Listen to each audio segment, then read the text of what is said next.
छत्रपति शिवाजी महाराज की जय, धर्मवीर संभाजी महाराज की जय, हर हर महादेव।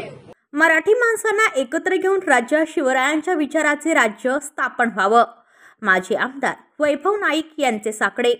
शिवजयंतीच्या निमित्ताने मालवणमधील सिंधुदुर्ग किल्ल्यावर माजी आमदार वैभव नाईक हे शेकडो शिवभक्तांसह शिवराजेश्वर मंदिरात पुष्पहार अर्पण करीत नतमस्तक झाले। यावेळी त्यांनी राज्यातील शिवप्रेमींना शुभेच्छा दिल्या। ज्याप्रमाणे शिवरायांनी सर्वांना एकत्र केलं, त्याप्रमाणे राज्यातील मराठी माणसांना एकत्र घेऊन राज्यात महाराष्ट्रात शिवरायांच्या विचारांचे राज्य स्थापन व्हावं अशी प्रार्थना केली। दरवर्षीप्रमाणे शिवराज्य शिव मंदिर हे एकमेव मंदिर संपूर्ण देशातलं आहे आणि ते छत्रपती राजाराम काळांच्या काळापासून आहे।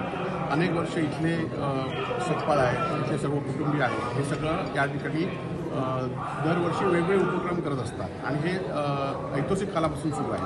आणि दरवर्षीप्रमाणे यावर्षीसुद्धा आम्ही या ठिकाणी आलो, नतमस्तक झालो आणि महाराष्ट्राला छत्रपतींच्या काळामध्ये जशी महाराष्ट्राची एकजूट होती, जशी छत्रपतींनी सगळ्या मराठी माणसांना एकत्र केलं, तसंच या ठिकाणी पुन्हा एकदा मराठी माणसं एकत्र येऊन छत्रपतींच्या काळासाठी राज्य पुन्हा एकदा महाराष्ट्रात स्थापन झालं पाहिजे अशी आम्ही प्रार्थना या ठिकाणी केली आणि हा महाराष्ट्र सुखाने नांदू दे अशी प्रार्थना या ठिकाणी। ब्युरो रिपोर्ट सिंधुदुर्ग, पनवेल वार्ता न्यूज। आपल्या परिसरातील बातम्या आमच्यापर्यंत पोहोचवण्यासाठी स्क्रीनवर दिलेल्या क्रमांकावर संपर्क साधू शकता। दूरध्वनी क्रमांक 8652414343।